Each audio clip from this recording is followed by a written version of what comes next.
Man, that sunset is gorgeous. Grill, patio, sunset. Hard to get better than that. Unless you're browsing Carvana's inventory while you soak it all in.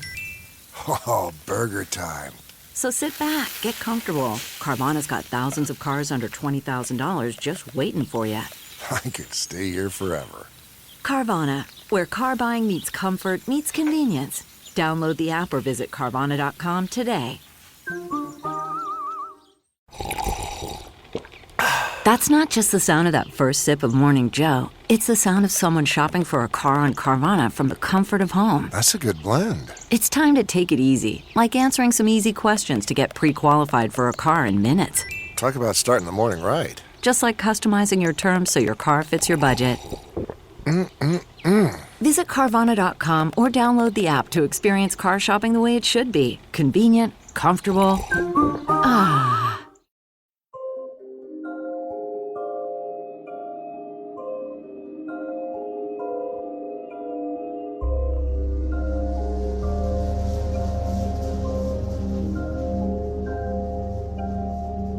A theme that is common across folklore is that of unsuspecting humans stumbling across a convocation of magical beings.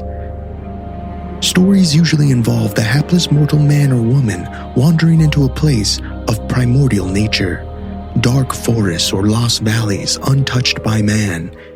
Within these supernatural courts, they find a multitude of magical beings, displaying abilities such as invisibility, telepathy, and even the manipulation of time. In recent decades, it has been noted how these characteristics are similar to many described experiences of alien abduction. Historical accounts of encounters with these beings often have many hallmarks of what we would consider today as close encounters of the third kind. This case file joined the theorists as they bust a move amongst the brownies and boggarts and make their case at fairy court amongst the ranks of the sensationally sorcerous Fae Folk.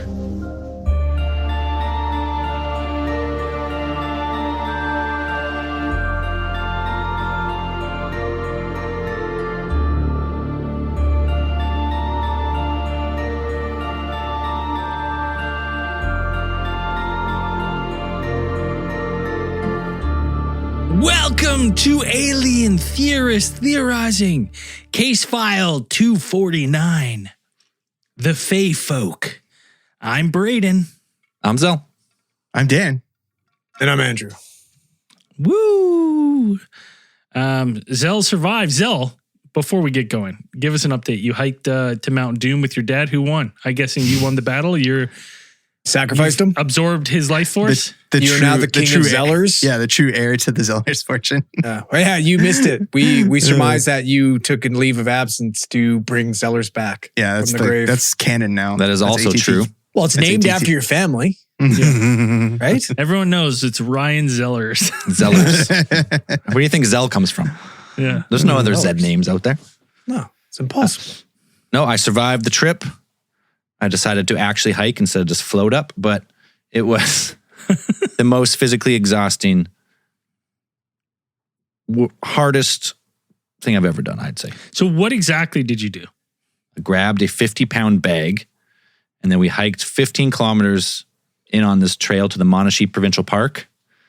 Like it was 1,100 meters vert, just like terrible backpack terrain. Just absolutely, just a grind. Then we set up camp, and then proceeded to hike again the next day up another 1,000 meters to the top of a mountain called Mount Fostel. And we just did that. A lot of walking. So then you guys drew your ancient blades and tested each other in single combat. combat. While you were up there, right? did you at least cast the ring into the fire? Are you kidding me? No, they forged the ring. Forged it. Absolutely. No, I've never done anything like an overnight trip like that so long. Yeah. Not recommended. I was gonna say how many stars out of 5? I'll be honest with you though, I'm super impressed because you're being real about it. Because if I did this trip, I would have cried the entire time. I would have been horrible. I probably wouldn't even have finished it, but I would have got back and be like, greatest thing anybody can ever do. Yeah. Fucking fat. I'm one with nature. I fought Sasquatch on top of that fucking One mountain. with nature. I Clean as killed clock. One hit. with my One hands kill. what I ate. Yeah. I'm all this man. From now on, I want to be referred to as Brother Nature. No, I mean, That's it. it is one of those, it's one of those times, you know, the saying like test your metal. Like Test your might. Yeah, Test my your metal's might. soft, bro. I'm gold. That's soft. we hiked to, All right? we hiked to the top of the None of mountain that and we shit. fought Lord Raiden. Right. For You got up control. there and you got to the top of the mountain. You went, Mortal Kombat. Yeah, for control of this realm is what we did. Yeah, Zell yelled that, Yeah. and then his dad turned around in embarrassment, immediately started walking back down. Just ruined the moment. While we're here, let's go. No, it was super fun. And I bet Papa Z's planning the next one already. He's like, my son loved it. He loves hiking. That's going to be our thing. My dad Crazy hikes. My dad loves this kind of stuff so much. And I'll just do one quick story and then we'll start the case file. We hiked this 8.5 hours, 15K, 1,200 meters. Everyone's exhausted. It was a hot day, so everyone's just extra hot and extra tired because of the heat. Ooh, extra sweaty. Extra sweaty. We get to camp. We set up a tent. We start boiling water. And these fuckers love camping so much. Because my dad and two of his friends, they love camping so much like this that they were so hungry and so physically exhausted. They were making dinner and then said, wait, turn off the water. Let's go fishing. Oh my We're about to make food. We've been hiking for 8.5 hours. And I'm sitting there, it's like, what the fuck are you guys doing? I'm not going to eat. I'm so I'm not hungry. going to eat tonight. I'm so hungry. And they're like, Well, and you can't sound like a bitch, so you gotta be like, yeah, let's go fishing. Love Great You're like, idea. I didn't want to say anything, but I was hoping someone would say that. Yeah, absolutely. It's funny though, because I didn't realize they always made it seem like they just catch fish and they eat it up there and that's how they survive. No, they fucking brought in 20 pounds of food. Oh, really? Steaks, Okay, yeah. pasta, frozen chicken quesadillas. That was fun though. It was I've never done something like that with the old man. And yeah, he had, that's what he should just be an outdoor guide. Just live outdoors, take people on hikes. He would love it. Yeah, why not? But he also was RoboCop because he's got two knee braces, and he has to adjust them perfectly so he can walk up. Stone cold and up there. Yeah, that's cool. just bone on bone, but not flinching all the way up. That's gotta be with some stem cells, man. It's funny because sometimes I think that would be a fun thing to like, do a hike like that. That's a loop and you camp halfway and then hike back. Then I go, no, I wouldn't. Buddy, come on now. I've read the Dietslav Pass. We did it. All right, we talked about it. I'm not doing that shit. Kamar Daban? Is that how you say it? I don't remember, but it was fucked. I remember. Are you going to do another one, Zell? You think you'll do another one? Are you going to sign up next year? Your dad already planned the next one? You going Everest or what? I did make that joke. There's two more mountains close by called Mount Odin and Mount Thor. Well, there you go. Oh, that's cool. But just as their names imply, they are much more mighty. They're a little higher. They got glacier. They're much steeper. You need a little extra gear and a little extra skill, which I don't possess.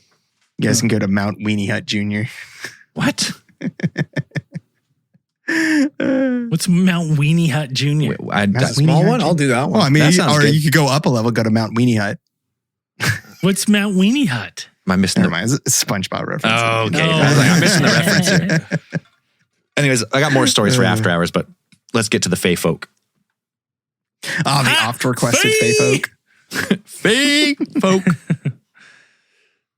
It's funny. It's honestly one of the funniest things to me was that looking into Fae Folk and then you go like, man, whoever the PR people for the Fae Folk was who managed to turn them from children murderers into Disney characters deserves a round of applause. Like just for first off, because these things are terrifying and they should be. And somehow everyone's like, yeah, we love fairies. I'm like, no, you don't. Well, that's what I don't understand. Like, where did Fae come from? Like, to me, I was like, the first thing I meant, because they're fairies, right? Like, that's how we knew them growing up. They're fairies. Sure. But now we're calling them Fae Folk. So to me, it's like, I feel like there's a few fairies came together and it's like, it's not mermaids, it's mermen. All right? We're Fae. We're not fairies. We're not fairies. We're Fae.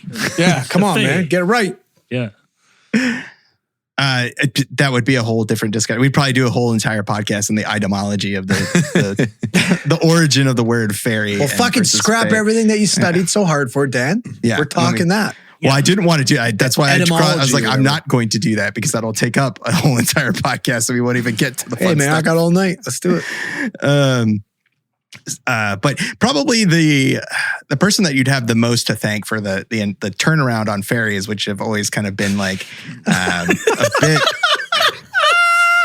Sorry. Do you have to say Fae? Because if you keep calling fairies, I'll be laughing. When you wrote that, did you mean that in some sort of a turnaround on fairies? Yeah. No, it does. All right. Yeah, sorry. Well, the thing about me is like I don't have the baggage that you guys probably have with the word fairy. Like I've always considered fairy as like fantastical beasts, and I haven't had any of the cultural stuff, the kind of hang-ups that you guys probably what have. are you saying? That's what we think too. Whoa. Tinkerbell's hilarious, man. Nothing wrong with tearing around a fairy. No, there's not. So I'd probably say the person that has the biggest responsibility. The baggage. I love that you say baggage because like Braden's dad call him a fucking fairy for sure. 100%. 100%. Put on the sad filter because you know it's true. Oh yeah, hold on. Where is it? Hold on. He's right. He's right. I cut to the quick.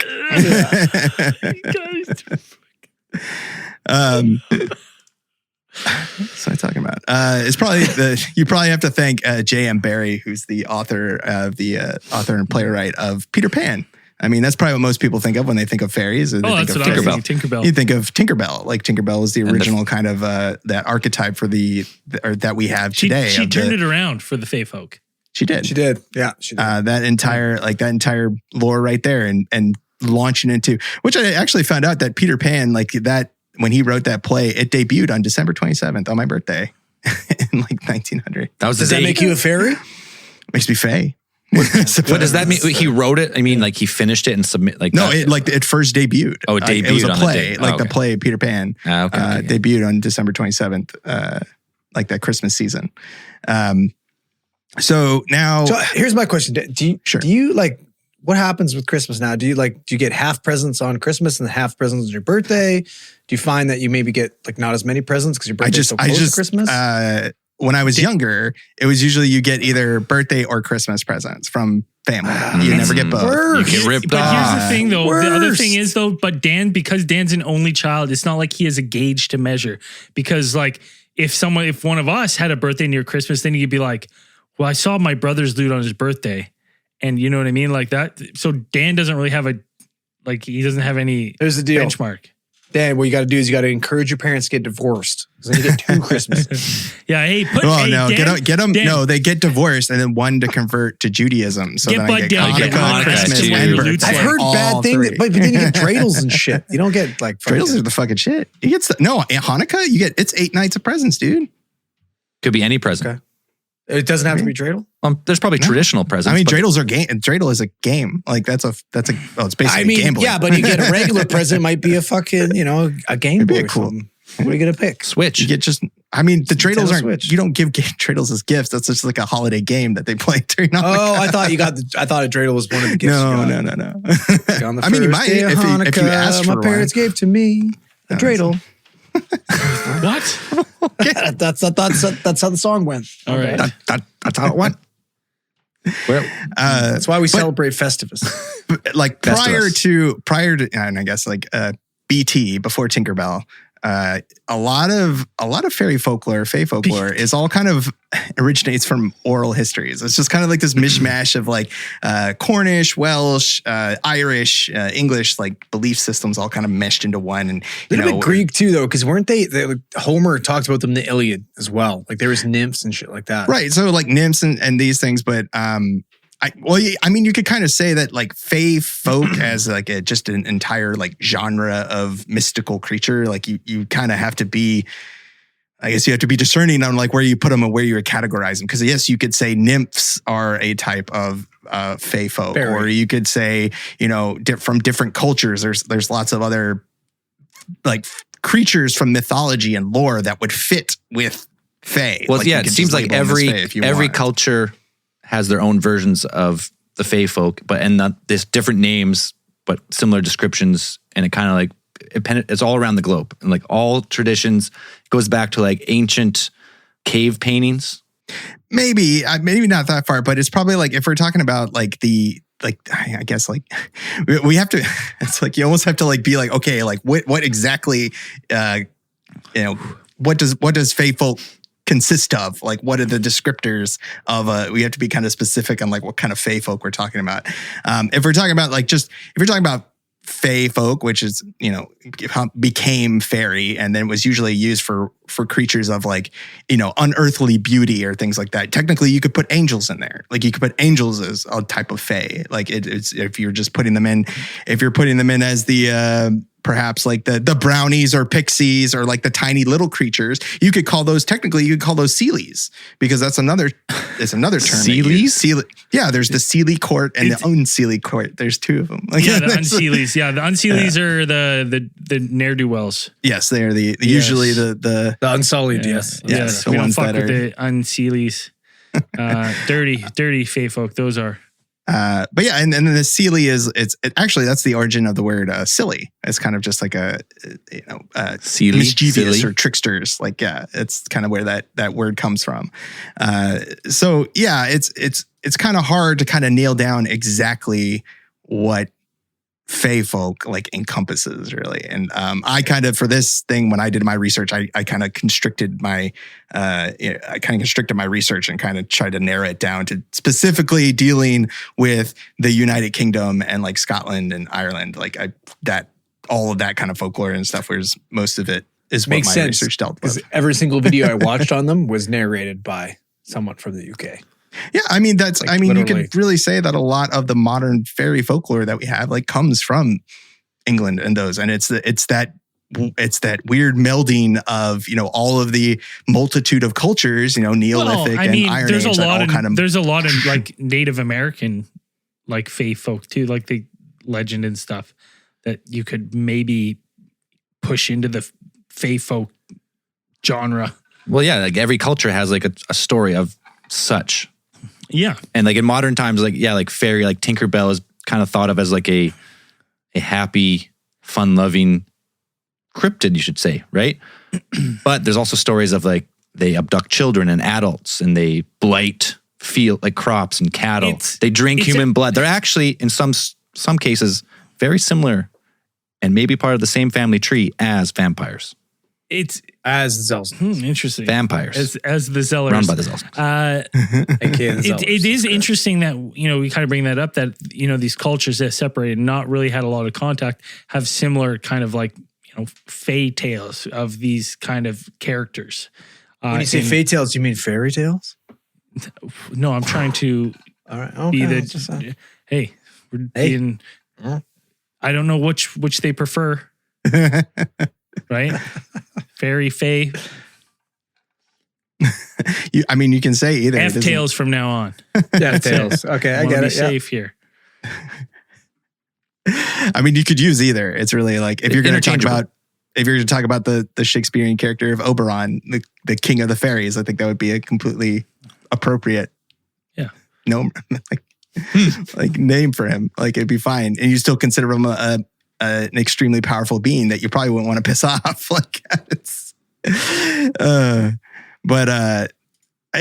So you have this wonderful, a lot of people would say it's like a melding and like this boiling pot of beliefs and systems. And like Zell said, like you could fit vampires in there with some of the tales of like the original, if you go farther back, like kind of the farther back you get, the more strange the tales and the more kind of dark. The darker the tales become, that its interactions with fairies aren't like they are today, where it's, they're not gonna take you flying. Like they're going to take you perhaps somewhere and drain you of your blood and or dismember you, or you're going to die in some type of horrific way, or you're going to be taken to a land of undeath where you will reside for the rest of your days, imprisoned and or cannot return to your home. A lot of fairy lore deals with regular mortals being taken to different lands or where these creatures reside, and there's always talk about how time runs different there. You can, technically, Rip Van Winkle. Dan, Rip Van Winkle. When you say time runs differently there, do you maybe people come back with kind of a sensation of like lost time? Yeah, because a lot of time it's it's like Rip Van Winkle. It's like you stay in a certain. I don't place. know what Rip Van Winkle has fucking to do with anything. No, he has lost time. Like when he goes. Yeah, have you not? Who the heard fuck is Rip Van Winkle? It's funny. I know there's like the song, like, right? There's a song, right? So you guys don't know the story of Rip Van Winkle? I guess not. God, no. I guess not. I have no idea. Oh, wow. Can we take a? That's interesting. Can you tell it? Can you give a 30-second version of the story? Yeah, it's pretty much like a staple Dan, of American. I'm sorry, I didn't know it was a super American. I guess it is a totally really know American everything thing. about Rip Van Winkle, but why don't you inform these two? Yeah, he's got it. He for sure knows everything. Rip Van Winkle is a story from like the 1800s where a man goes out. Notorious Lacey goes out one time, goes up into the mountains, follows the sound of thunder, finds a bunch of, I guess you could call them fae, like these strange like dwarf creature people bowling. He drinks with them, parties with them, he falls asleep, he comes back to his home where he left, and it's been like 100 years since he left. But he has a big long beard and stuff like that, but he slept for 100 years. Oh shit. And he came back. Oh, I remember the story now. Now that you've said it, it sparks a little inkling in the back of my mind that I've heard this before. Yeah, it's a story of Rip Van Winkle. Okay. Well, let's go back to that because Andrew said like missing time, perhaps. So there's a lot missing time is a common theme, and so there's a lot of parallels in like. So if you take like the Fae folk of like, let's like 15, 16, 1700s, like till say pre-Roswell, and now like this, like the Greys. The abduction phenomena, them paralyzing you, taking out of your room, like abducting you onto a craft into a different world, right? Like the Fae world, the fairy world, where time seems to stand still. God damn, think when you didn't have technology like we do now, where it's like there are some parallels where you can understand some technology going on. You're just like, there's no candles in here? What's illuminating this? So it seems like there's a lot of parallels between tales of Fae folk and the tales of like alien abduction. Yep. It's been remarked on. I mean, it's been remarked on by other ufologists like for a long time, at least since, it's probably like Jacques Vallée is probably the most famous one that he wrote like a book, something Magonia. Can't remember the exact title right off the top of my head right now, but Steel Magonias. Maybe.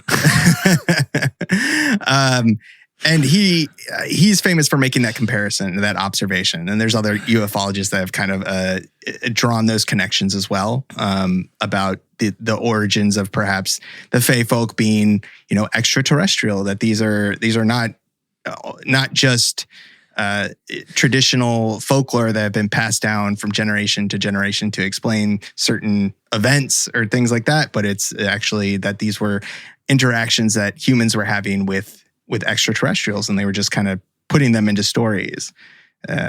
So trying to put it all together. So yeah, when you look at it on the surface, a lot of it is, it seems very similar to the abduction experience that people describe.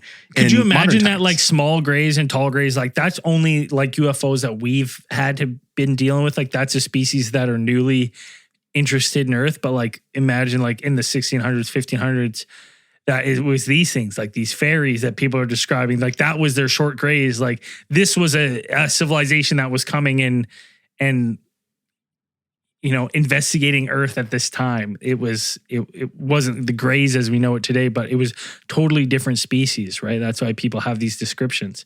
Well, right? The little leprechauns, they're always like, they're wearing old timey outfits. It's like they were trying to fit in.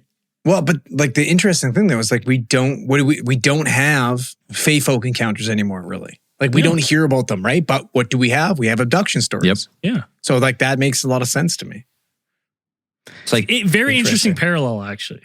I'd say so for sure. It's almost like they evolved with our evolution of technology, like an imagination one step ahead of where we are, like magic. That right? is a really good thought. Wow. Yeah. Because if you think like what was magic in 1600? Let's say like the ability to start a fire with a lighter, or like something like that we think is trivial, like something in everyday life maybe was not then. So they're one step ahead. So fairies to them are these creatures who can fly, they can float around on wings and whatever. like, one step ahead. And now, like, we have flying craft, we have energy propulsion, we have all this stuff. We've discovered all the laws of the physical world, and then the aliens come in, or the Fae Folk, let's say, now we call them the Greys, the aliens. Fuck, that's a really good thought, dude. They're like, okay, they have flying craft. What's one step ahead of this? Oh, interdimensional or interstellar or whatever type of craft. Something like similar, but so far ahead that it seems like magic. It's very interesting because now that you say that, and we hear tales of Fae Folk flying and fairies and what of various kinds and stuff. I wonder if that's just like, they levitated, and it's like in order to figure, like back in the day, they were just like, they must have had wings we couldn't see, right? Yeah. And then through hundreds of years of telephone, that turned into they had wings because they flew, right? And birds fly. We know birds fly. Birds have wings. They had to have wings. Right. Like, and it's a really interesting parallel that I didn't think of before. Yeah, it's fucking genius, actually. Yeah. Boom. Mind blown. Yeah. And so when you look back on a lot of the common motifs of a lot of alien abduction stories, you get the things that, if you go back into ancient fairy lore, the incubi and the succubi, those which are technically would be considered fae, like these creatures that came in and were obsessed with sex and things like this. You have abductions where people are getting probed, or they're having their, reproductive organs sampled or taken. Oh, and then like to push Zell's theory even further, like when you start to get into this, we start to cross into like the threshold of like, from Fae Folk, and what were the things, so the good ones and the bad ones? Seelie and unseelie. Yeah, Seelie and unseelie, right? And these ones that are pranks or whatever, kind of helpful to humans, and then ones that are bad. A lot of these parallels you start to look at like further on in human history, and you start to go like angels and demons, right? Like demons, they're very involved in sex, right? Like the underbelly, they're the bad ones, and angels are good. And then, extrapolate that to now, if you look at if we're going strictly on UFOs, we have the ones that like the tall grays that are supposedly here to assist, right? And they're benevolent. And, the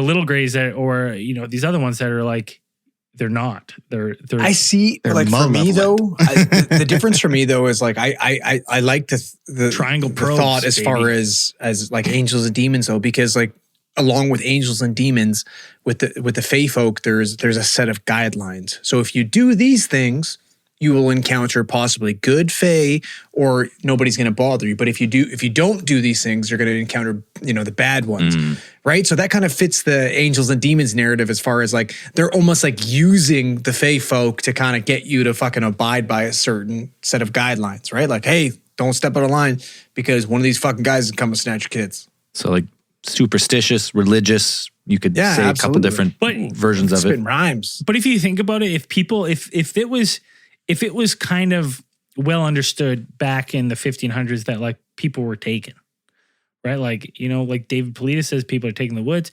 If this was a thing where people were like, they're taking it, maybe people would start to grasp on like, well, why were they taken? He must have done something bad, right? He wasn't being good, right? Because this person was taken, they're a good person. There must be punishment for some. And I wonder if that's like just a thought of like trying to reason, like try to get a why out of the unexplainable. Back in the day, if you can't fathom you, so you're just like, he must have done something bad, and they're taking him because he's bad. Well, it's interesting to say that because that definitely fits into like a lot of like the types of Fae Folk that we're going to talk about. That fits perfectly into a category, and potentially why one of them actually fucking exists, right? Is a justification and a failure to cope with reality is why this Fae, exists. Which Fae are you talking about? The changelings, right? So like, I don't want to skip fucking super ahead, but like changelings. Fuck it, just get into it now. We naturally got to changelings. Now we're on changelings. So changelings are basically like, what happens is a changeling, if I remember correctly, is the offspring of a fairy and an elf. And they're usually they present quite sickly and small. And what happens is they have the ability to morph. So what will happen is the fairies, the Fae, will come in and they'll take your newborn child and replace it with a clone, but this clone presents like you're a child, but it looks very sickly and weird. It might not act correctly, right? So these people are assuming like they have this fucking baby and they're like, oh, you know what? It's sick and it doesn't look normal. It's not acting right. So it's obviously a changeling. So we got to get the fuck rid of it. It's not our child. So we're going to take it to the woods and abandon it. You leave it on a hill. Yeah, exactly, right? You leave it on a hill overnight and you come back the next day. If it's gone, it was a changeling. Or you put it on a spade, on a shovel, and put it over the fire. And if it's a fucking changeling, the Fae will come and rescue it. That's real shit. Yeah. But now it's like, when you look at it now, it's like, if it doesn't get rescued, you just burn your baby. No big deal. Well, exactly though. But like that's it. Like you're looking for excuses essentially for child abuse. Yeah. And like, let's say your child's different. Like there's a lot of parallels between the changelings and unfortunately like cognitive, malformations and disabilities and like right, these people are searching for an excuse. Like, why was my baby born like this? Why? That doesn't make any sense. It's easier to believe that a fucking fairy came in and replaced my child. What's wrong with Quasimodo over here? Yeah, but it's easier. It's more comforting thing. It has nothing to do with me. It has to do with these fucking fairies that have broken into my house and replaced my baby. Yeah, it's like almost like a coping mechanism. Well, it's a failure to cope, right? Like they can't cope with reality, so they make these exist up. Just like fairy must have when I die, switched my baby up or cursed my baby. I'm going up to the sky and everything's gonna be perfect. I'm gonna see all my relatives and we're gonna have a great old fucking time. Like, no. Sorry. Makes sense. No, makes sense. Now, didn't Carl Sagan have something to say about this? Carl Sagan said the same thing in his book, A Demon Haunted World, which is pretty good and people should read it. He says the same thing that I said before, that to quote from the book, most of the central elements of the alien abduction account are present, including sexually obsessive non-humans who live in the sky, walk through walls, communicate telepathically, and perform breeding experiments on human species. So yeah, the interbreeding between humans and Fae folk, that is a thing. Like we just said, like changelings and like the telepathic communications, like them speaking without words, having the power to phase through walls and not being constrained by earthly laws that we are. All of these things have always presented themselves throughout history. So it's like, and then at some point, yes, it's like, it seems there was a shift, maybe some type of cultural shift that made us replace fairies and Fae folk with aliens, a lot of it. But short grays. I mean, you have these stories, like an example of a story is like before is like, so from, there's a story from 1645 about a certain woman named Anne Jeffreys, who was allegedly called the fairy, or known as the fairy witch. An English printer named Moses Pitt actually wrote a letter to Edward Fowler, who at the time of 1696, when the story came out, it was the Bishop of Gloucester. Gloucester? I'm going to get all these names wrong. If Dan says it with a question mark, I'm not going to even try.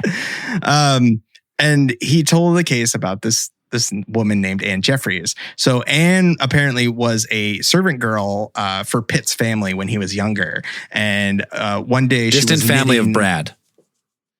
What? No, Brad. Yeah, descendant family of Brad. Sure. Brad. You're correct, Zell. Yes. And on one day, Anne was knitting in the Pitt's garden, which was situated in the village of St. Tieth. And apparently a group of 6 fairies dressed in green paralyzed her, which is, again, another common theme that you see in other alien abduction cases. And they took her to, by some accounts, they took her to a different fairy realm where time kind of stood still at some point. And then when they brought her back, Anne apparently was seized with convulsions that left her for months. Like she had to be nursed back to health. She was bedridden, essentially. And after she convalesced from these convulsions and from her experience, apparently she displayed a number of strange abilities that included things like she had some type of miraculous healing ability, which he said that was practiced on when Mrs. Pitt apparently injured her leg pretty badly. This must be the origins for Weapon X, man. Apparently she just kind of touched it. Like she just laid her hands on Mrs. Pitt's leg and healed it like instantly. And then she also had the ability to proclaim prophecy, it was said, in which that ended up kind of laying her a little bit. Did she have adamantium laced bones? Not that we know of. I mean, there's no mention of her breaking any bones, so maybe she did. So we can assume she probably has adamantium. Every story is taken from somewhere. If you haven't broken a bone, it can be assumed that you have adamantium laced bones. Super depressing. I've broken a lot. Or just extreme 10,000 accelerated healing. What are the years? Like when is this story from? 1645 is when the story happened, and then the story was written out in 1696. Dude, because I'm gonna say this, Gloucestershire. When you're saying this, like, oh, she just had Shire on the end of everything. She had, she had these abilities. She had, like, she was, given prophecies and stuff. Part of me thinks, I'm like, man, this kind of sounds like to me like, she's working miracles, right? And then it goes back to us like talking about alien Jesus. It makes me wonder if that story, the story of Jesus maybe comes from something like this. Someone was abducted. Are you trying to tell me that Jesus was a fairy? Yeah, maybe he was a Fae Folk, man. Right? He wasn't human. He exhibits healing properties. He prophesizes. Right? It's interesting. Have you guys did you guys do any reading on like the fairy births? Basically, like when children are born in the presence of fairies, they do have powers. So it could make sense why she got these powers. If she was, there's no mention. Maybe they lay dormant though. Maybe they lay dormant in her, and they brought them out in her after the fact. Sure, they marked her at some juncture, and then they revisit her, just like a lot of people have. Flip the switch, get visited again by UFOs. Yeah, they followed up. Follow-up appointment.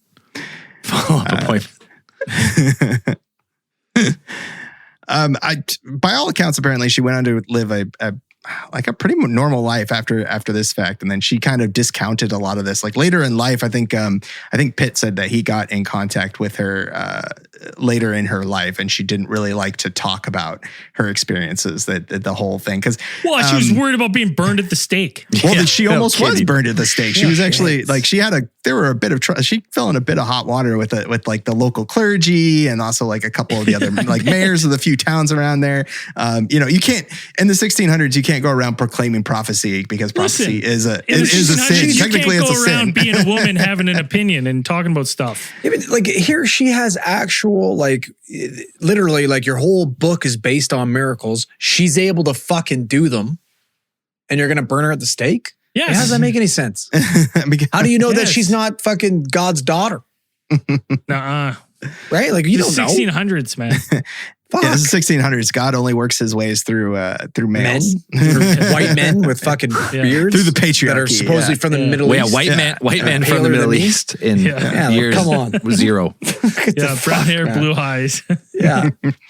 Okay. But talking about, if you're going to draw comparisons to the Bible, like... it's funny, you go to Zell's house, he's got a picture of blonde-haired, blue-eyed Jesus.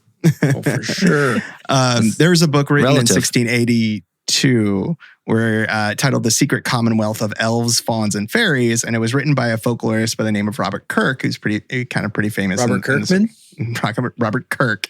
And he made the argument that fairies are actually the dead, or they're a type of like a nature betwixt man and angels. So if you go back in the Bible, you think... naturally, you're going to be like, oh, Nephilim. Like that's what you're going to come on. Hybrid. That concept. A hybrid, some type of hybrid creature, a thing like that. But you have another idea that was popularized in Celtic lore from 1887. Lady Jane Wilde popularized the belief that fairies are actually the fallen angels who are cast down by God out of heaven. You know what? For their pride. That is just more proof that God hates short people. It's right fucking there. Too short, get rid of them. Yeah.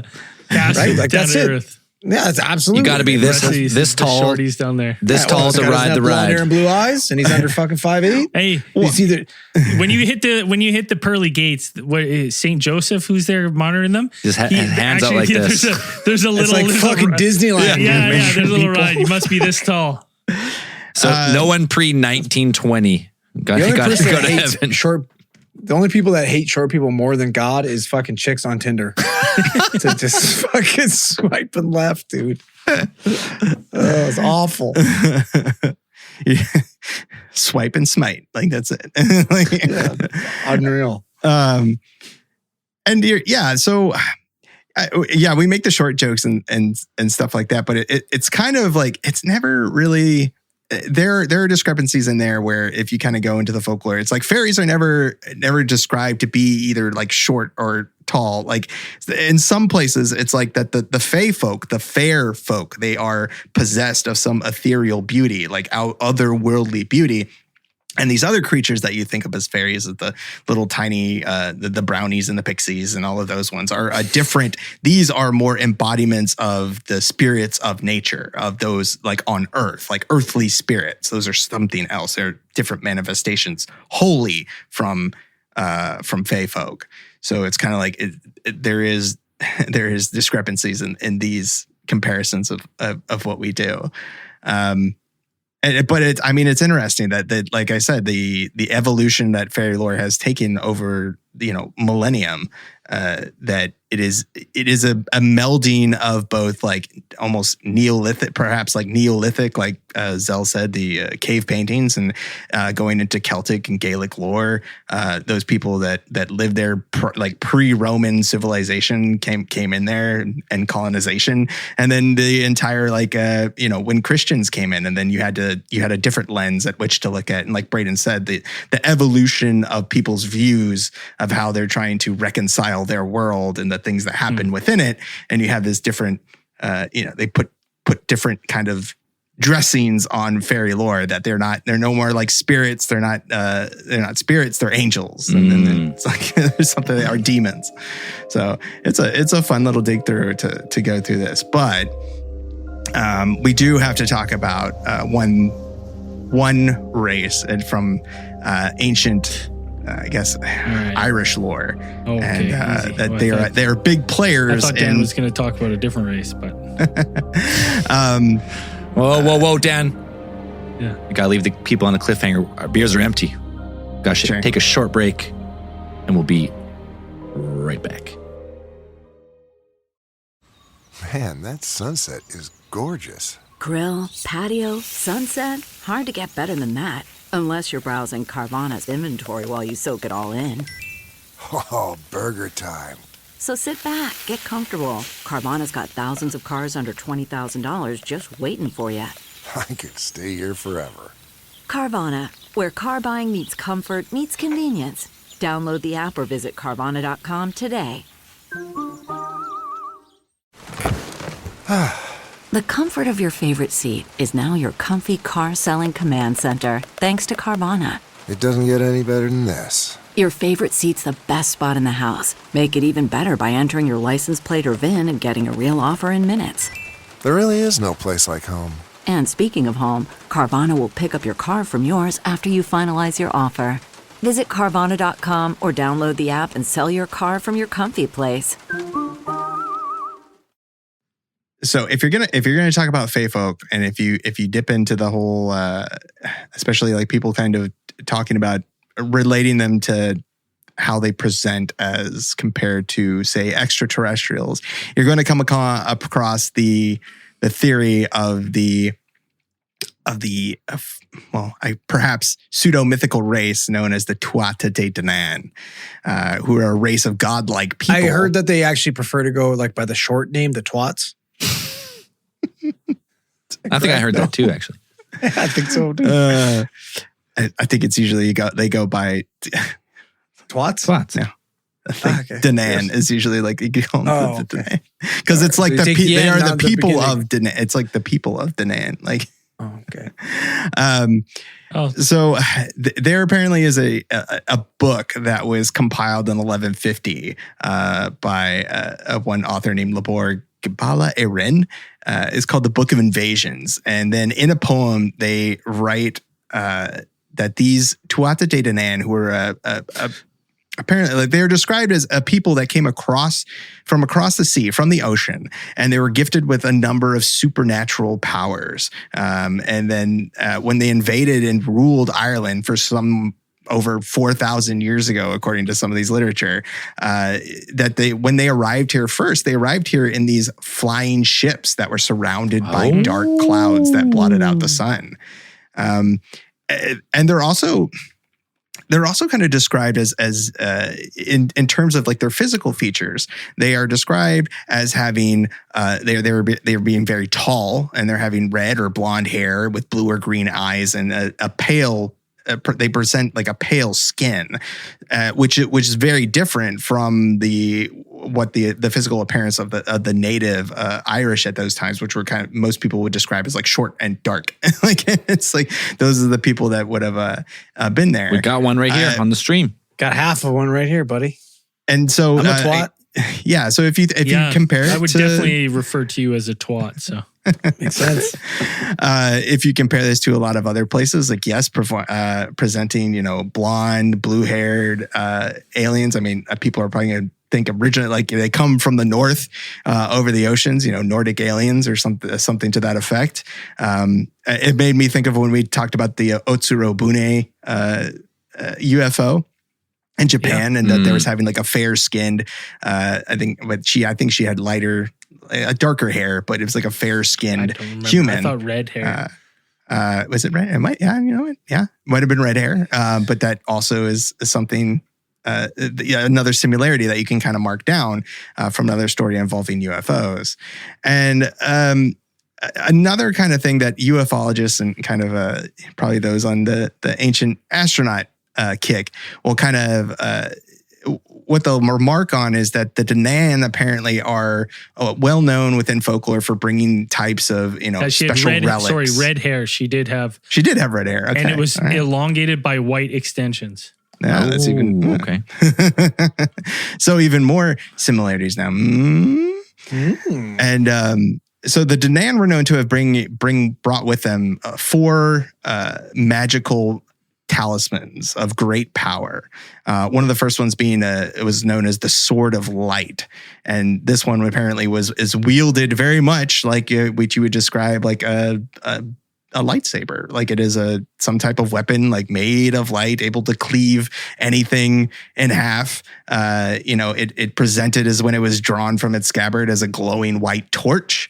And so it's very something that, you wouldn't be able to explain then, of course, like, it's just a sword made of light. But now we've advanced so much in our scientific progress, you could probably put it as a lightsaber or some type George of... Lucas stole this. Or it could be the Sword of Justice from Diablo. Or Beric Dondarrion sword. Or a beam saber from Gundam.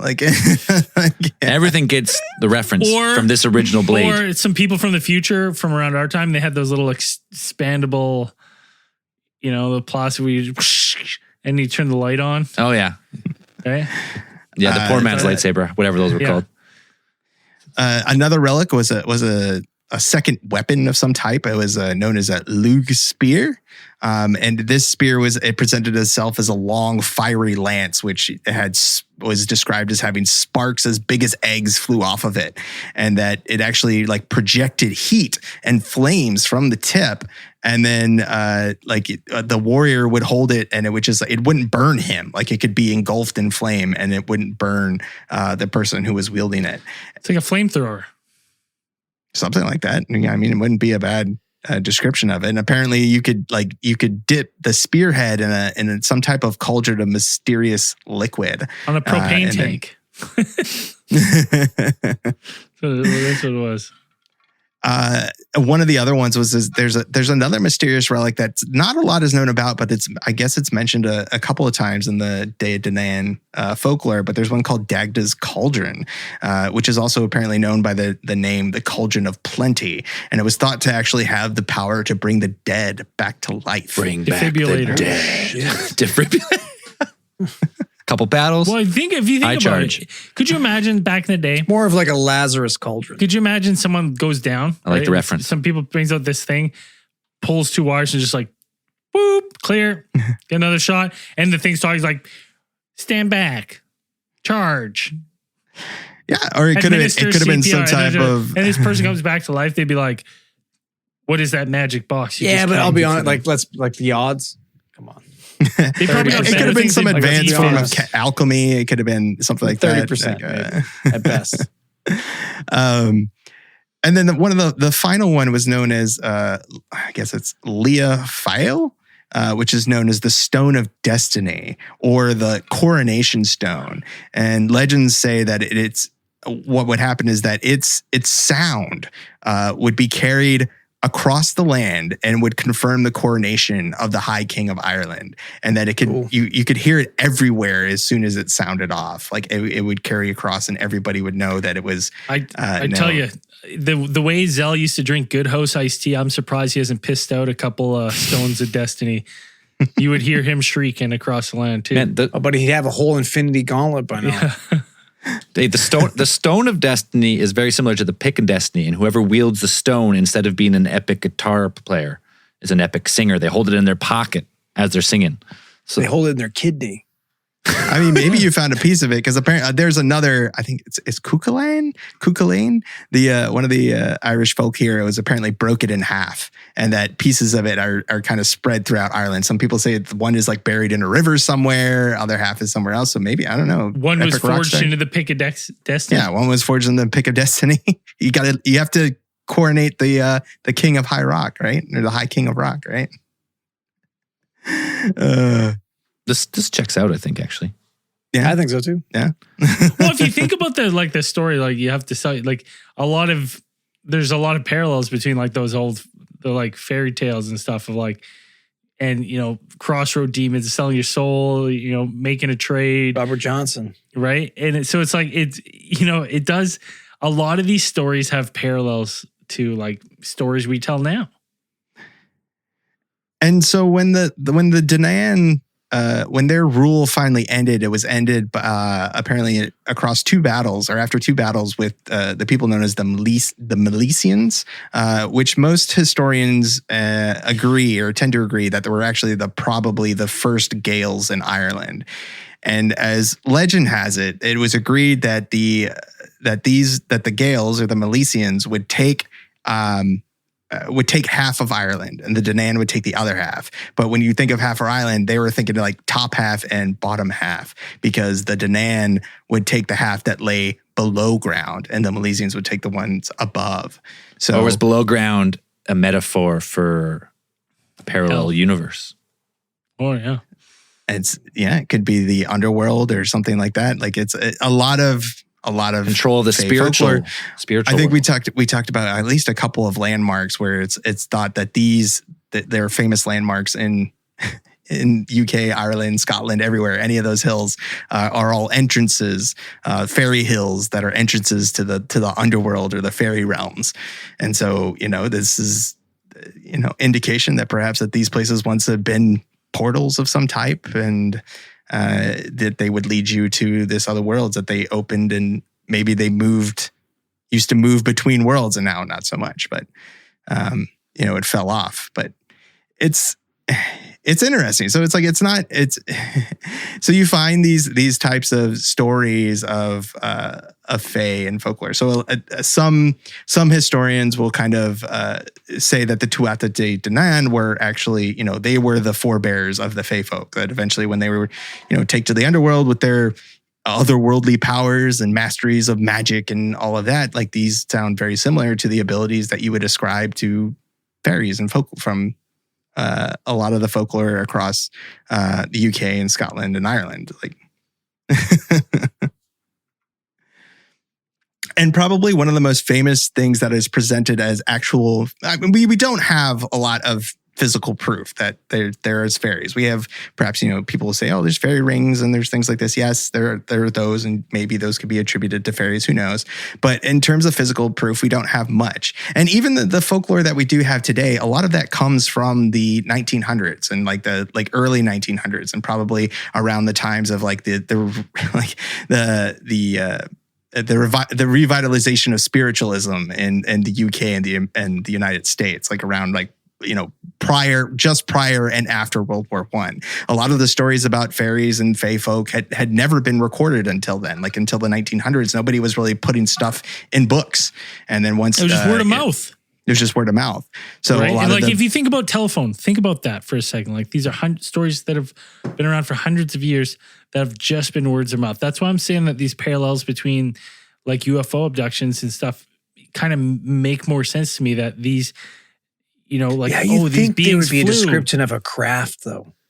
You think there would be some sort of like in these stories there would be some sort of craft? We just heard one, man. They came. They blocked out the sun with black clouds. Yeah, it's true.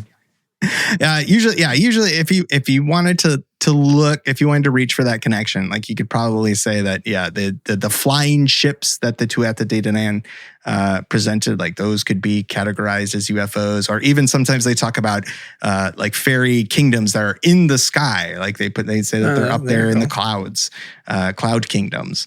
You could kind of say that those would perhaps call it some type of castle in the sky would qualify as a UFO of some type.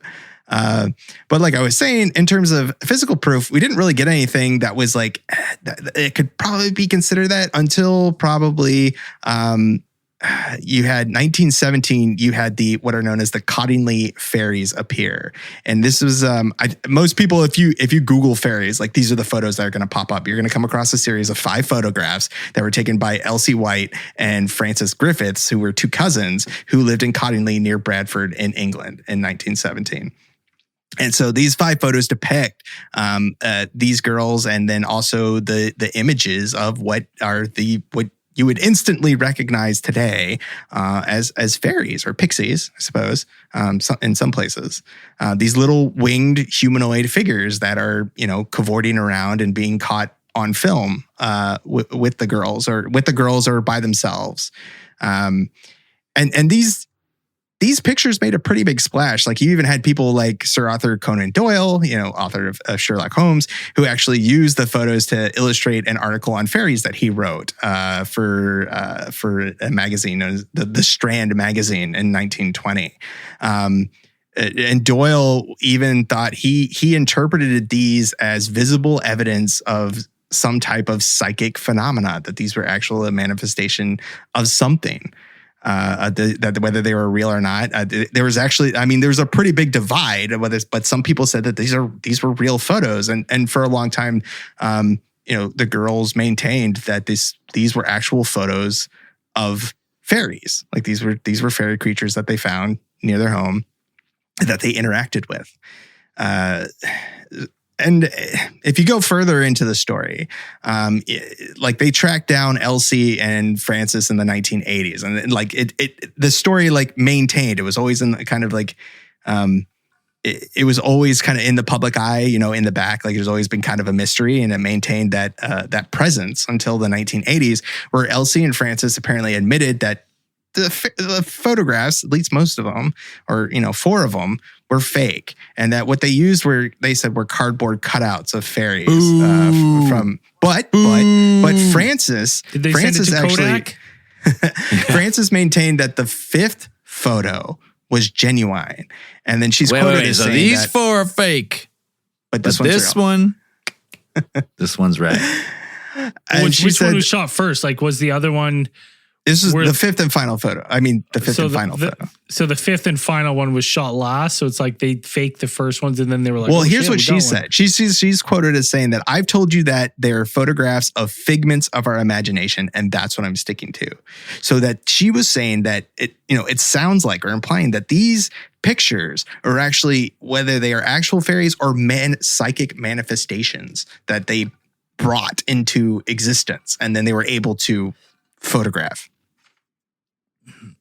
So you summon them and then take a picture. That's what it sounds like. That's the point she seems to be making, that quote at least. Right, but we can get into some like crazy, deep thinking there of like, well, if you conscious thought has a power, right? We've talked about it many times before, that if these girls are willing something, like maybe they caught something. Maybe the camera flight. Did they take a picture through a mirror? So you're saying like their consciousness projected what to them is real. Yeah. And then they take a picture of it. But because it's only real to them, the picture doesn't show anything. No, the picture did show things. It did show something. Well, the picture shows what manifested they it. cut out of fucking cardboard. No, the first 4. Yeah. the fifth one. Okay. It's real. 4 are fake. The 5th one's good. Yes. Unfortunately, According to Francis. like I would have to lean towards the like, hey, listen, if you faked any and you're admitting some are fake, they're all fake. You've lost all credibility instantly. Tough call there. Sorry. Why would you admit? Like I could imagine like the frustration of being like, yeah, let's fake this, and then you actually get somebody like, wow, we got something. What if they're And you're worried like, about? listen, we were faking this, but then we got real. Sorry, even if you did get an amazing one, all your credibility is lost instantly. No one's gonna. What if believe they that got shit. like? What if these fairies? Oh, like Dan was saying at the story about fucking They're Rip Van mischievous. fucking Stiltskin came up and Rumpelstiltskin's technically a Fae or too. Rumpelstiltskin came That's also back right. and was like, "Listen, yo, you guys got my pictures. You need to tell them that they're fake." Or they were like, or these things are mischievous, so they're like, they know they're faking them. They're like, ha. One pops up is like, ha, bitch. Ooh, I like that. Right? And it's like, what are you gonna do now? What are you gonna do now? Yeah. Huh? Tell everyone you got a picture of me. You No one's fucking gonna believe you. Yeah. No Bitch. one's going to No one's gonna believe you. peace. I mean, they That's are fucking mischievous. So that's usually their MO. So maybe that was just something entertaining to them to be like, nobody's gonna believe you. Peace. Absolutely.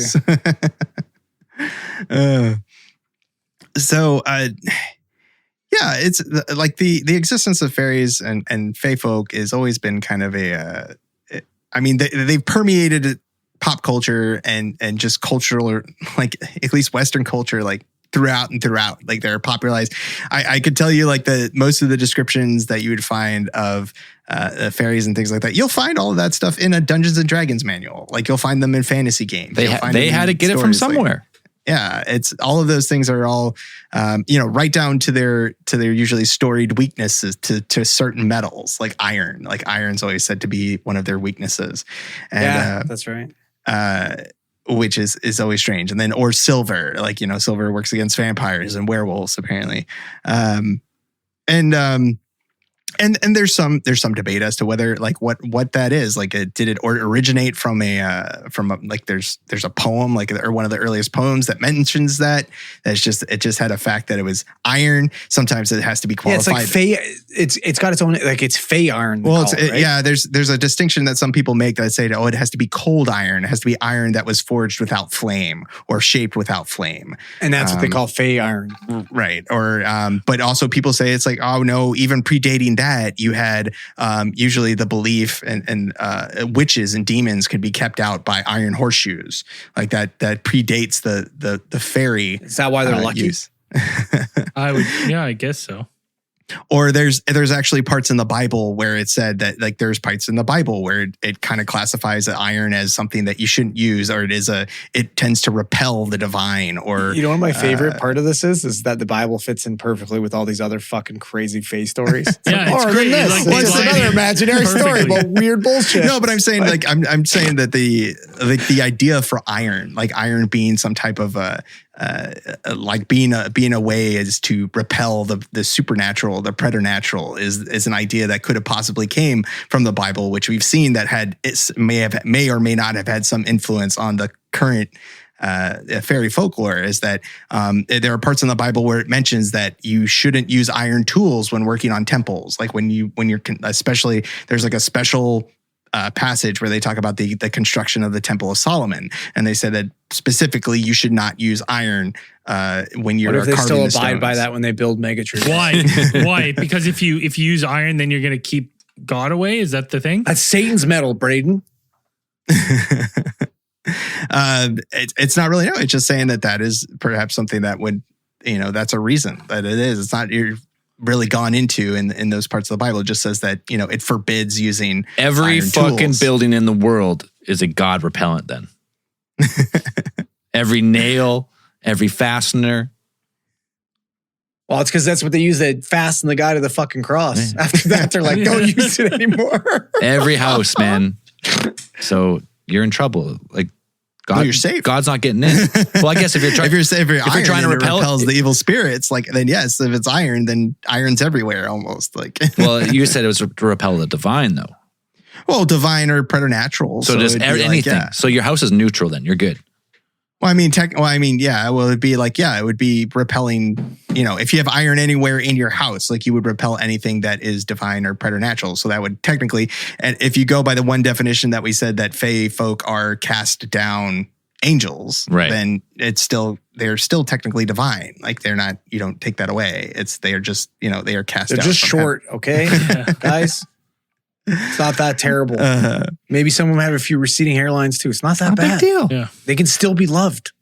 All right? They're worth something. They still deserve love. Even if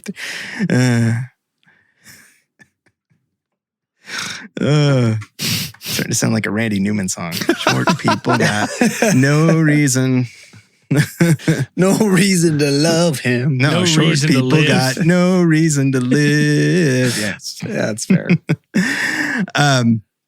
So there is the idea that that there was a whole big line of debates during like the Victorian era about the origins of fairies, like fairy folklore, and that whether it was, some argued that it was what is known as polygenesis, that it was a number of, like I was kind of saying before, and I think most historians kind of lean towards this side, saying that these were all stories that were told by different tribes of people, in different cultures, and then eventually they meshed all together to create these amalgamations of cultural and spiritual and moral beliefs, and then you get what we have today.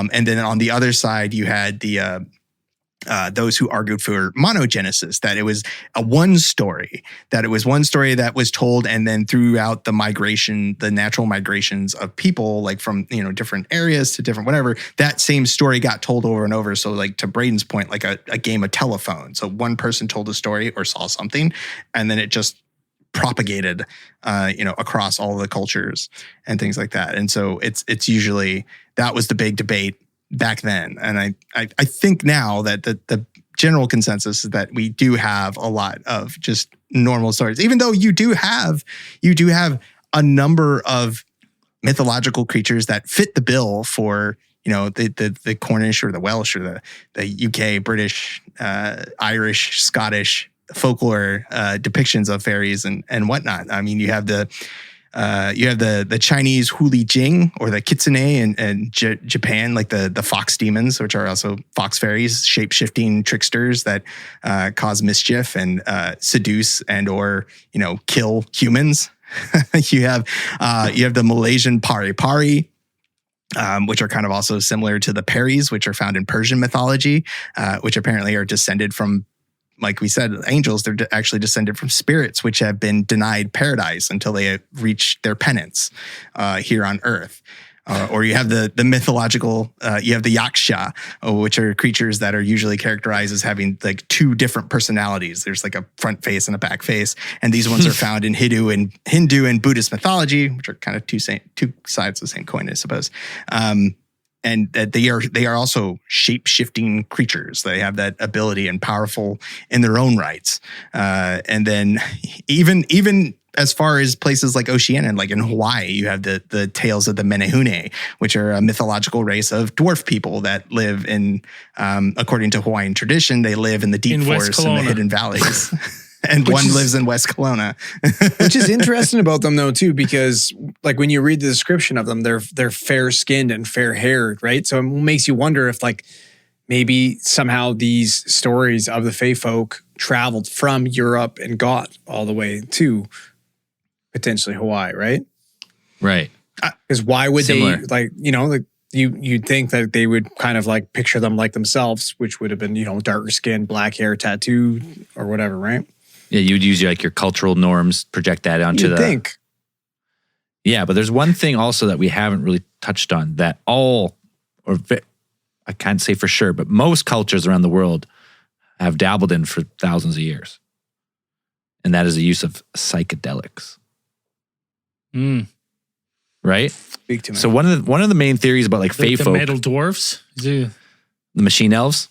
machine elves, yeah. Well, I'm just saying, like, the one theory that I found super interesting with Fae folk is there's like the theory that these Fae folk live in like a parallel dimension, and that certain conditions will allow them to cross over, or you cross there. And the one that seems to transcend all cultures is the use of psychedelics. So the mushrooms kind of thin the veil. So like whatever I'm just saying, like, so when I talked about cave paintings earlier, like cave paintings from 50,000 years ago in like what we call Australia today, depict these like hybrid animals, humans, like entities, like Fae Folk, but also drawn on the caves are like little mushrooms. And that's similar around the world. So, and when people people do DMT, I've never done it. I've just read the stories, listened to the podcast, read the Reddits. People see similar things. It always seems like kind of like a feminine energy, peace, love, and this always like a being, like a god, the feeling of floating or like transcending time. So I love the theory that Fae Folk are people that live like parallel to us, and through certain ways that they can come across and certain ways we can go across, but we can never really truly coexist. So what I found super interesting is the association between psychedelics and seeing these creatures very similar all around the world with no real contact, and then people recording it through art, stories. And like, I think that all the talk of like psychedelics has kind of been forgotten because psychedelics in modern times is like, that's a no-no. There's no research for years and years and years. Hey, listen, we're making fucking giant leaps with them nowadays though. Let's be honest. We're starting to. Yeah. But like as a mass population, I would say the majority of the population is absolutely cut off from psychedelics. 100%. But in the last few years, you're starting to get experiments done. So at Johns Hopkins School of Medicine, they did a study with 2,500 people on DMT. And what the consensus was after interviewing these people pre and post, they got fucked up. Yeah. Respondents reported the primary senses involved in the encounter were visual and extrasensory. Example, telepathic. The most common descriptive labels for the entity or the encounter were being guide, spirit, alien, and helper. 41% reported fear during the encounter. The most prominent emotions, both in the... Did you say 41%? Yeah, both in the respondent and attribute... Both in the respondent and attributed to the entity were love, kindness, and joy. Most respondents endorsed that the entity had the attributes of being conscious, intelligent, benevolent, existed in some real but different dimension of reality, and continued to exist after the encounter. That's what the conclusion was. They still got their fairy. The fairy's still there. The Fae Folk are there. Still there. What about those people that had bad trips? That 40%, they still have bad trips forever? Well, that's... Well, hey, listen, if you've ever done psychedelics, sometimes they turn on you and you don't get a choice. I've had a couple bad trips, and when you have them, it's you're in the unseelie court.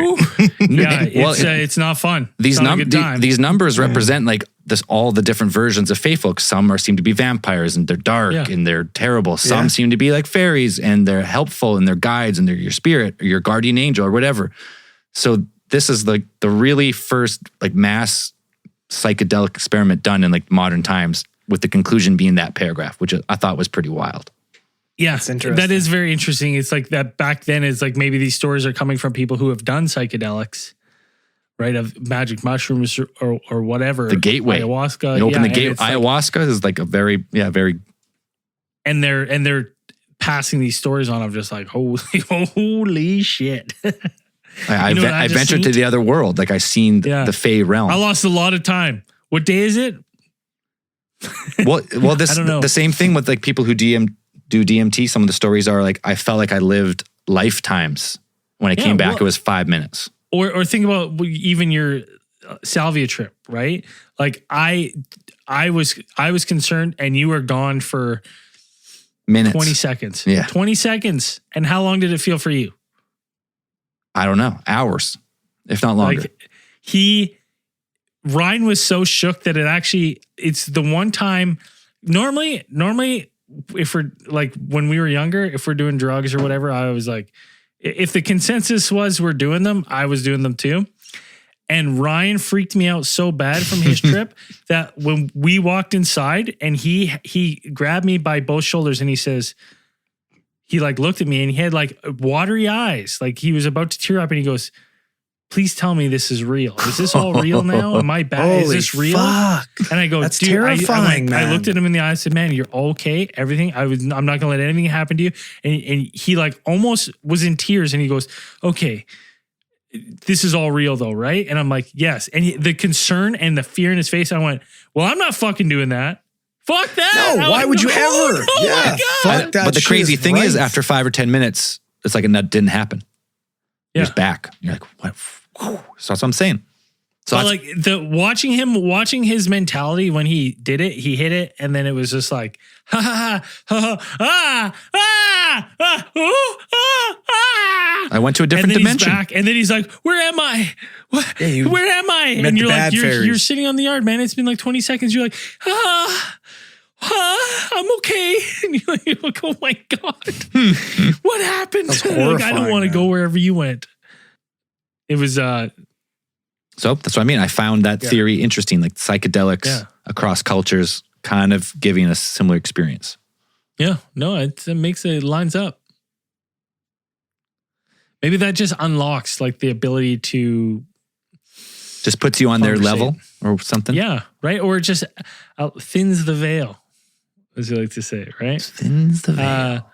And it just allows you to communicate with these other dimensions, right? Like this is a plane. Like maybe you communicate with beings on a plane that are doing psychedelics in the same way we're doing psychedelics on their level, That's right? Like this, that's the common denominator, and that's why you can see them. denominator. Yeah, it's like this is just unlocking this communication gateway. So it's like, like that's why you will meet ones that have ill intent because they do. Maybe they do, right? And they're just doing the same thing you do, right? Like could you imagine another being meeting up with Joe Brown? Hi, like they're like, oh, this guy's insane. I want nothing to do with him. They meet the 41% Yeah, right. dark trips on our side.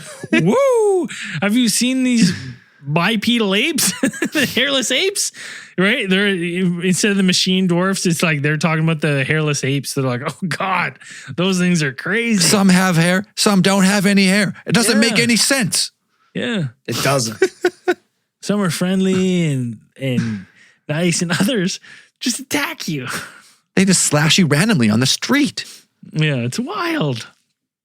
But anyway, a lot of interesting parallels with Fae Folk, with UFOs, abduction stories.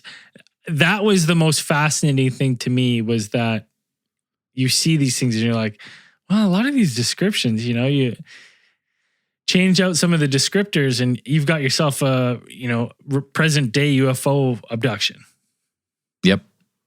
Or an alien encounter, right? Based on stories like the sexy ones, the Antonio Boris Villalobos, right? Like, there's a lot of parallels to what we have now. So it kind of makes me wonder that if some of these Fae Folk stories of the past aren't just if they happen today, we would classify them as a UFO abduction. Well, there have been those, like the last one we talked about, the one where the buddy saw the bovine-like creature. The cow person. The cow person. That's some people speculate that possibly he saw a fairy or a Fae Folk. Yeah. Right? I mean, it would it wouldn't surprise me.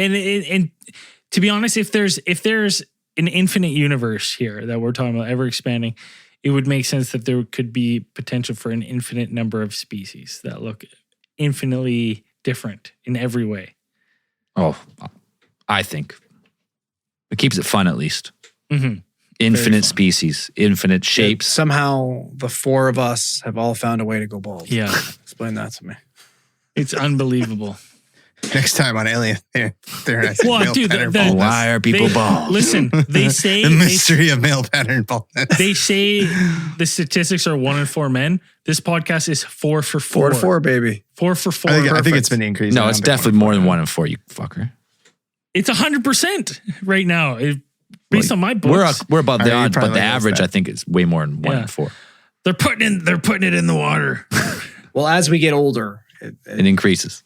Yeah, I'll tell this. 85% of men by the age of 50. Climate change. And none of us are 50. Yeah. Feels like it some days. Climate change is going up. Male pattern is going up. Obama. Coincidence? Anyways, any other thoughts on the Fae Folk? Anything we missed in our ramblings?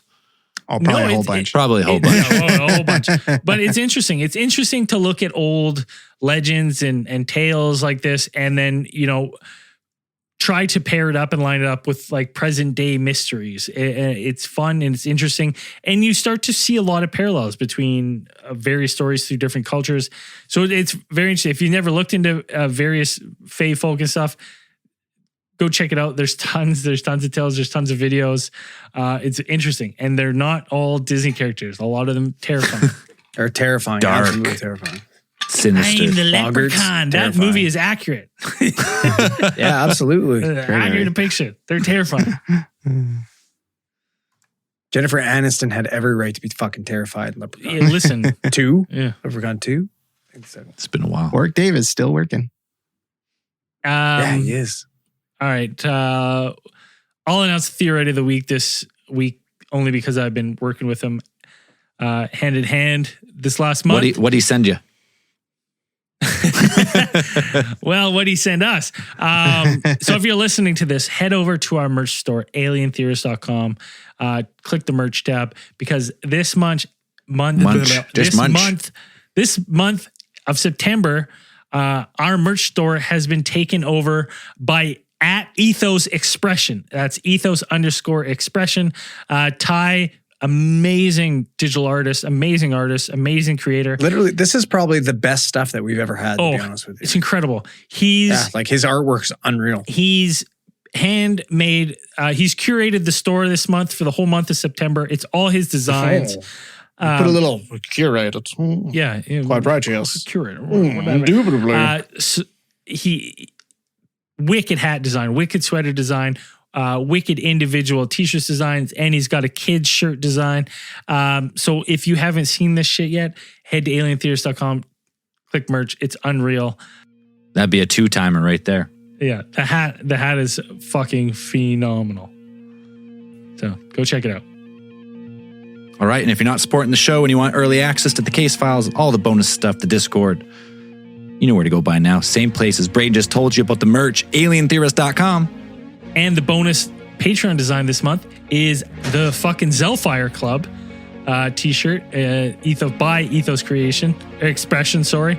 Little Zellfire design based on the hit show. No, that's a completely original idea. Never mind. Based on nothing. Original idea. Zellfire Club with a little vampire. Nobody's ever thought of it. The Zellfire Club is our fireballs. Zellfire Club is our 100% original name for the D&D group, the D&D campaign we've been playing on Patreon. Yeah. Made that up. Yeah. No big We deal. ever mentioned it. This week's newest supporters: John Van Sickle, Nils, Stokey J, drummer from Fat Lip, goes up in his pledge. Cheers, brother. Woo! Stian, Chrissa, Jacob Call, and Tom Kraft. Thank you very much for supporting the show. And as we always say at the end of these things, keep those eyes on the skies. And Andrew's really 5'4".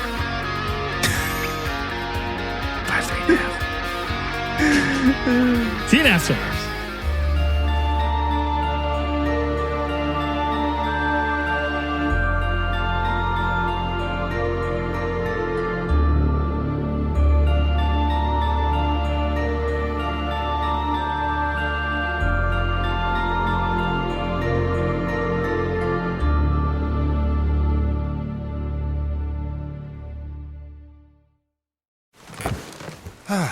The comfort of your favorite seat is now your comfy car selling command center, thanks to Carvana. It doesn't get any better than this. Your favorite seat's the best spot in the house. Make it even better by entering your license plate or VIN and getting a real offer in minutes.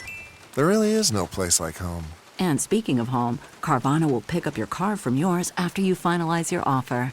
Visit Carvana.com or download the app and sell your car from your comfy place.